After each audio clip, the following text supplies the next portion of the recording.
If you need any Xbox or PlayStation codes or anything gaming related, check the referral links down in the description. They'll take you to g2a.com. They already have a discount on most of their goods already, and with the code CHES at checkout, you can get yourself an extra 3% off as well. Hey guys, how's it going? Ches back again and welcome to episode number 11 of the Barcelona career mode here on FIFA 15. Pretty big game to start us off today, the biggest of the season. Real Madrid away from home at the Santiago Bernabeu. Massive game, especially considering the league situation. As you can see, we are a point ahead of them, but they have a game in hand. We also have a game in hand on Getafe at the top of the league, but with Real having 2 games in hand on Getafe and us playing them here, it's going to be crucial that we just do not lose this game. It's not a must win, but we cannot lose. They're starting with Sergio Aguero up top. No real surprises that there was that scripted transfer here. He was either going to go to Bayern Munich or to Real Madrid. He's gone to Real Madrid in this particular save. Hopefully that isn't going to be a case on FIFA 16 and scripted transfers won't be quite so prevalent in that particular career mode. We'll have to wait and see, obviously, as time will tell. But we actually didn't go off to a very good start whatsoever. Sergio Aguero had an opportunity against Chelsea at the weekend to score after 2 minutes. It was a good save by Begovic that denied him. This time around, he did score. So Real Madrid won, Barcelona 0 after 2 minutes. Not exactly the start we wanted in a game of this magnitude. James works it across to Luka Modric. A wonderful first touch, or turn, to take his first touch. Completely caught me out, but luckily for me, Claudio Bravo was on hand to make a very good save to keep them out. It was then that we started to grow into the game. Obviously, we're playing on Legendary, and you guys know that I'm not that good on Legendary, but I'm starting to get better considering I'm playing with one of the best sides on the game. So I kind of need to play with a side of this, core ability and high quality players to be able to stand a chance on Legendary. But so far we're doing quite well, sat second in the table, and it looks like we might be going through in our Champions League group as well, or hopefully we'll go through in our Champions League group as well. So if we can get ourselves back into this game, that will prove that we really are finding our way with the new higher level difficulty. Also, you will notice there, Luis Suarez is involved in this game for the first time in the series. Obviously, the CLASICO last year was his first game in real life as well, after his ban for biting Giorgio Chiellini at the World Cup in Rio, and this is his first game in this save. Also, he hasn't had too much to do in this game to this point, apart from playing that ball through for, was it Neymar to have the shot, I believe, at the near post. But unfortunately for us and for Real Madrid, neither side was able to increase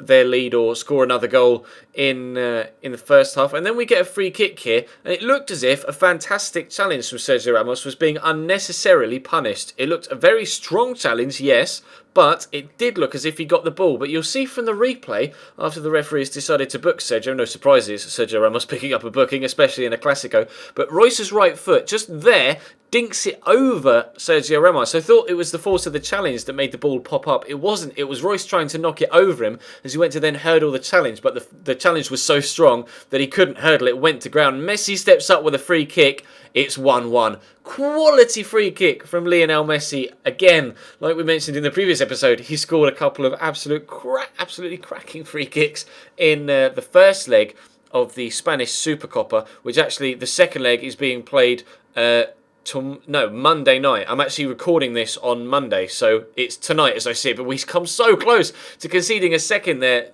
Jerome Boateng's first touch actually took the ball towards goal, and then he had to throw himself at it to stop it from crossing the line. Unfortunately for me, and for the goal line, well, actually, is the goal line decision system in any league other than the Barclays Premier League? I genuinely don't know. I can't remember it being shown in any other leagues that I've had series in so far this year.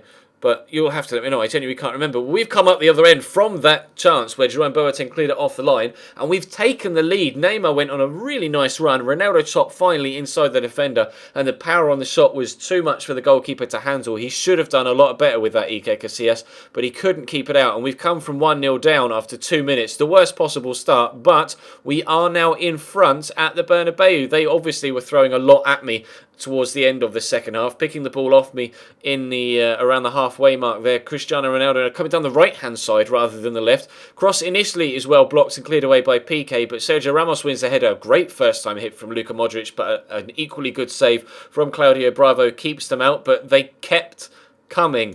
They kept coming. 5 minutes to go. Luka Modric on the ball. I'm not sure whether that was a back heel or a tackle. I think it was a very well played, precise, powerful back heel from Luka Modric there. But Sergio Ramos is forward, whips in a beautiful cross. It's Ronaldo at the back post, but the pressure from the defender is enough to put him off. He can't power in the header, and we stay 2-1 in front. Can we get a third? Luis Suarez coming down at the right-hand side, switching the ball beautifully across to Marco Reus on the left-hand side. First time into Javier Mascherano. Turns his side, finds Lionel Messi. Can he squeeze it under the keeper? No, he can't. Good save by Casillas, keeps us out. And we're still in stoppage time. It remains Barcelona 2, Real Madrid 1. But we are right in the very, very final seconds of the game here. Sergio Aguero with the shot. Another big save by Bravo. And that had to be cleared by Jordi Alba. Otherwise, your man at the back post was putting that into the back of the net. But luckily for us, he didn't. So we grind out a huge win. 2-1 away from home at the Estadio Santiago Bernabeu. It's Barcelona 2, Real Madrid 1, and we are staying ahead of them in the league, and that's a 4-point gap now, crucially, between us and Madrid, even though they've got a game in hand. Huge result. You can't underestimate how big that is, and we're actually top now as well, with a game in hand on Getafe and Espanyol behind us. So a point clear. Can go 4 points clear here with a win if we can get it. Starting a bit of a rotation side because this game came on the Tuesday after the game against Madrid on the Sunday, I think, or Wednesday after the Sunday. So it was pretty soon after, and a lot of the players that played against Real Madrid just weren't fit enough to start this one against Eibar. But hoping for a decent performance. Eibar are one of the, if not the smallest, probably are the smallest side in La Liga with the smallest budget, but they do have some fantastic fans. There was a documentary recently, and I can't remember for the life of me where it was. I do apologise, but if you search on YouTube for an Eibar documentary, there was one made about the fans and about the club in general. It may even have been on Copper 90. I'm not entirely too sure, but it was a really fantastic documentary that is well worth your watch. But equally, it was well worth your watch was that header by Alexander Lacazette just after the second minute mark where Aguero put Real Madrid 1-0 up. We went 1-0 up against Eibar.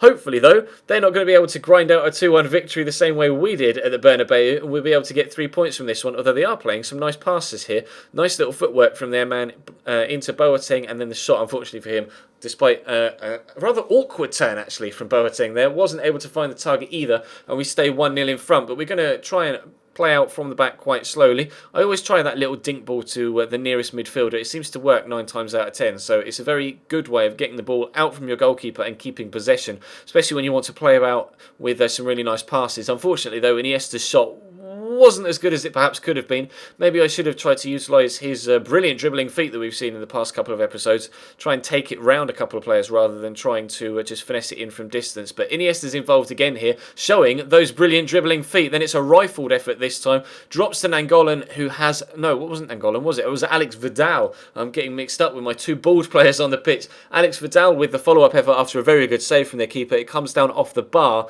and goes out, and we aren't able to extend our lead. Still dominating though in this first half is Jose Gaya this time with a shot, but the left back can't find the target, unfortunately. So we're very close to the second half here, but Iniesta has the chance from a free kick to extend the lead before the break.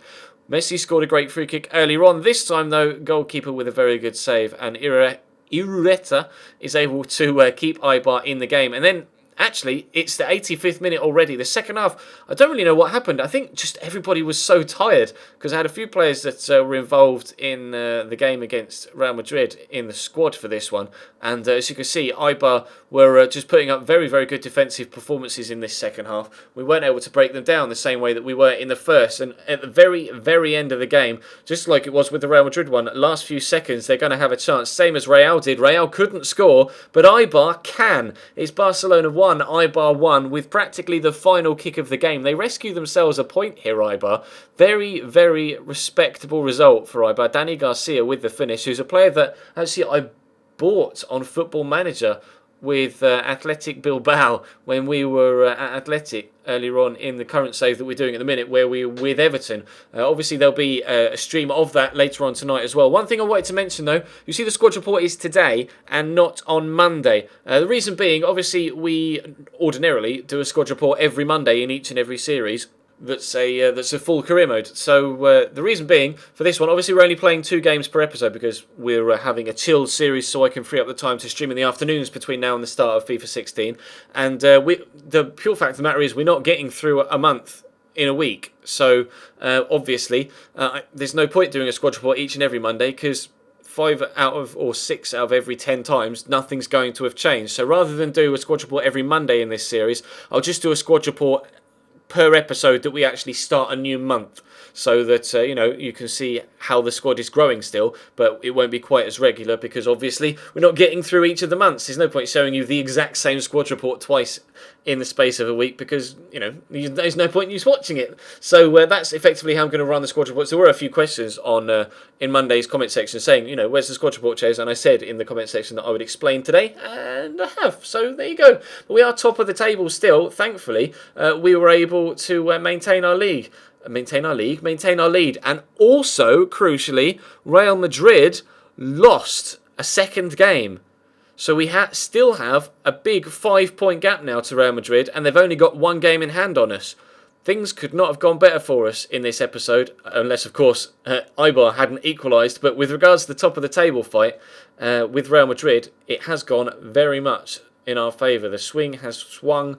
Does that make sense? The swing has swung towards FC Barcelona rather than Real Madrid. And Atleti are down in 7th. Valencia are in 6th, Villarreal down in 11th, Bilbao are up in 4th, but they've played a game extra. So we do appear to be very comfortable at the top of the minute, and it appears also that we're the only side remaining to be beaten so far this season. So undefeated so far and top of the table by 2 points, 5 points clear of Real. Delighted with how things are going so far. Thank you very much, and hopefully you guys are as well. If you enjoyed, hit the like button. Of course, subscribe if you haven't already. Check the channel page for anything you may have missed over the past few days. There will be the next episode in the Golden Oldies Challenge with MGH and Channy Sports coming later on this afternoon around about 6 p.m. So check your sub boxes for that as well. But for now, thank you very much for watching, and I'll see you next time.